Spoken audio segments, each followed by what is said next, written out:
Hi, I have been watching a lot of posts on Facebook during this quarantine social distancing time, and I'm seeing that it looks like there's a lot of people that are joining us back into the scrapbooking culture and community, which I'm really excited to see. People are wanting to get back into their scrapbooking. Posts that say things like, I haven't scrapped for 12 years and I want to get back into it. That just really makes my heart happy.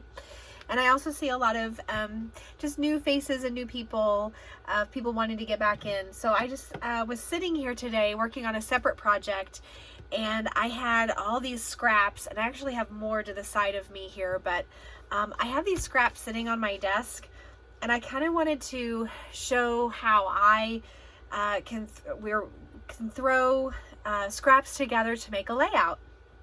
And I actually have another project to show of where all these scraps came from, but I'll do that later. But this actually is coming together as a really cool layout. So as you can see, my color scheme for this is purple and kind of an aqua color, yellow and green. And so right now I don't really have any green in front of me. I have some aqua, maybe there's some, yep, I've got a green right here. There's a green over off to the side of me. So when you're thinking about your colors, kind of find one multicolor paper and then design your color scheme from that. I try to focus on one major piece and then build from there. The other thing is I always usually have like a background paper. So I'm going to put all this to the side, and I'm going to just kind of throw this together and let me know what you think. Okay. So this page here, we call it gut it and cut it, or no, cut it and gut it. Sorry, I said it the wrong order. Cut it and gut it. So as you see, this was one piece here, and I wanted to use it like an outside border. So this will go like this, okay? And I might cut about a ½ inch on the side so you can see these sides here. Another thing that I might do, because this isn't a huge contrast between this whitewash fence color and this purple, is I might get some ink out. I think I've got a purple one in here somewhere. Oh, la, la, la, maybe not. Oh, there she is. Here's I use these daubers, and I kind of switch out my sponges a little bit. I have more ink than these, but this is kind of my go-to. My purple is actually right up here. I had some purple out earlier. So I'm going to go ahead and ink these edges right here. So you can see the corner edge. It just kind of gives a nice distressed look. I'm going to go all around the edges for that. It's going to take me some time. Just bear with me. You can do it as heavily as you want or as lightly as you want. You can just go on the edges, or if you want to, you can kind of bring it onto the actual surface of the paper.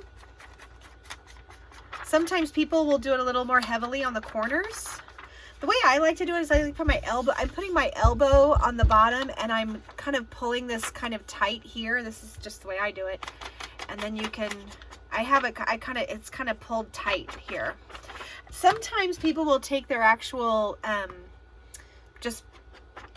pad, and they'll do this, which is fine, that works, but it's not, it's like a really clean line, but it's not as like that distressed smudgy look, which I like. So everybody has their own techniques, tips, tricks, and styles and looks. Some people like really clean lines and crisp straight lines. Some people like to tear and make things uneven. Some people will get like a distressed thing. This is a distressor tool, and if I wanted to, I could use this blade, and I could scrape these edges to make them more rough. I kind of like it all. Kind of depends on the picture that I'm doing, or the mood that I'm into. Sometimes if I'm in a bad mood, I'm just gonna just tear up that paper, right? Just relieve some stress. Does anybody scrapbook to relieve stress, especially at this time of our lives, weeks, days?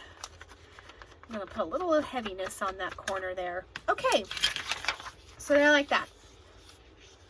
And that just gives more of a contrast edge between the purple and the gray. All right. So then I'm going to grab this purple. Sometimes if you've ever seen people on YouTube, they'll make what you call monochromatic pages. I've seen some really cool ones. I don't think I'm really that good at it, but I see all this purple. So let me throw something together here. So I might do this. I might do this. Looky there. And that's kind of the only purple that I have. But you could build off of this, which I'm not gonna. Oh wait, here we're looky. I got a purple there. Looky there. Oh, looky there. Throw that on there. So as you can see, we're just kind of throwing things. This is literally from scraps on my table. From another project, I will say. This is leftover stuff from another project I was working on. Oh, there's another one. Look at all this. Like, so you could do maybe like this, like that, or maybe I could bring this over here, kind of balance it out a little bit. Oh, you could do some tags up here, like some banners. But I'm not going to do monochromatic, but that's what monochromatic would look like. It's all purple or all one color, just different shades of the same color. That's not what I'm doing. Trash, throw that away. Here's what I'm going to do here. Maybe like that. So sometimes I like to layer. I love the layered look, but sometimes I feel like I'm not good at creating it. So you kind of have to decide which way you want that to look. You know, if I were doing this, I would probably offset it a little bit here, so I wouldn't be so close to the edge, like that.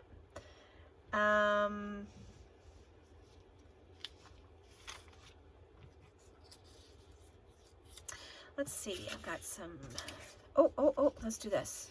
That's a good contrast.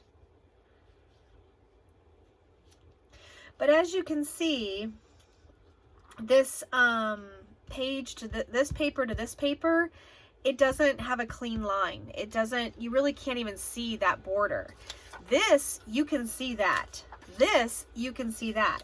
But when I put this underneath there, it kind of throws it off a little bit. So again, that's when you would go to your inking.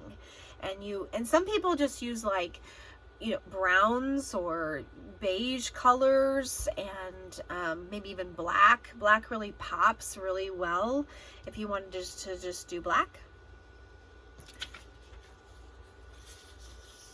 You know, be careful. See how that kind of went this? I don't like that. So I'm going to make it go over here. That kind of balances out a little bit. Yeah. And here I've got some purple hearts.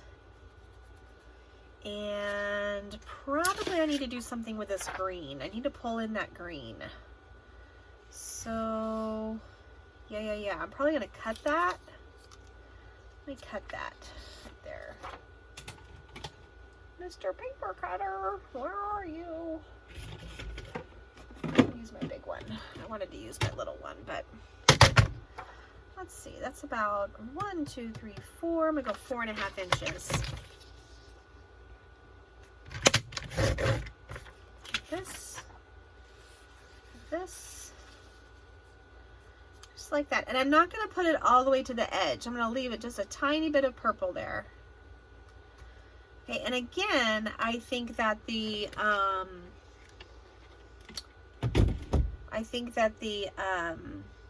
inking would make that pop more. Then wherever you put your pictures is really up to you. You know, let me just throw some, I've just got some pictures over here. I didn't even make this, like I might do 1 picture, 2 pictures like that.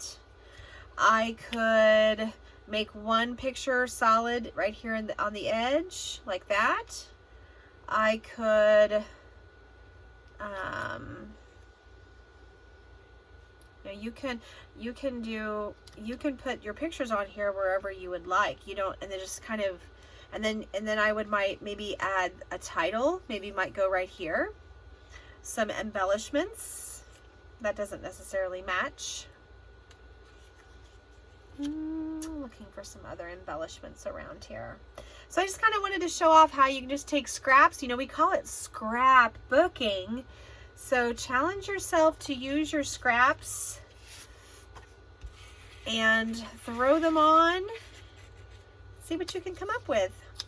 Thanks for watching. I hope this has inspired you to grab some scraps and throw them together. Have fun. Bye.